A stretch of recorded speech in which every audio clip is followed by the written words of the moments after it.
இவர்கள் மூவரும் நீச்சனுடைய வீட்டில் அமர்ந்திருக்கிறார்கள். இந்த இடத்துல ஐயா பரிவர்த்தனை ஆகிட்டாரே, வேண்டாம், அது எடுக்கவே வேண்டாம். நீச்சனுடைய வீட்டில் அமர்ந்த கிரகங்களுடைய அமைப்பை தசாபுக்தி அமைப்புகளுக்கு எடுக்கும்போது நீச்சனாகவே எடுக்க வேண்டும். நீச்சன் பங்கம் அடைந்திருந்தாலும் கூட அதை கவனிக்கக்கூடாதுன்னு நிறைய இடத்துல சொல்லியிருக்கிறேன். உச்சனுடைய வீட்டில் அமர்ந்த கிரகம் உச்சனாக செயல்படும். நீச்ச பங்கம் அடைந்தனுடைய வீட்டில் கிரகம் செயல்படாது, நீச்சனாக தான் செயல்படும். நேரடி ஸ்தானபலம் மட்டும்தான் அந்த இடத்துல செயல்படும். ஆக இந்த இடத்துல பங்கம் 4, 5, 9, 10, 12 கூடியவர்களில் இந்த 4 கிரகம் 4 பாவகம் மெயினான பாவகம். கேந்திர கோணாதிபதிகள் 4, 10 கூடிய கேந்திரம், 5, 9 கூடிய கோணம். இந்த 4 அமைப்புகள் வலுவாக இருக்கின்ற இந்த அமைப்பு சுத்தமாக கெடும். அப்போ இங்கே எப்படியா கெடுது? சந்திரனே இங்கே ஒரு நிலையில் அமாவாசைக்கு பக்கத்தில் இருக்கிற சந்திரனாக இருக்கிறார். புதனும் இங்கே நீச்சனாக இருக்கிறார்.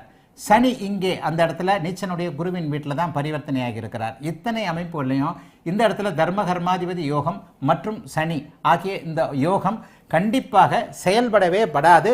சந்திர திசையும் செயல்படாது, புதன் திசையும் செயல்படாது, சனி திசையும் செயல்படாது.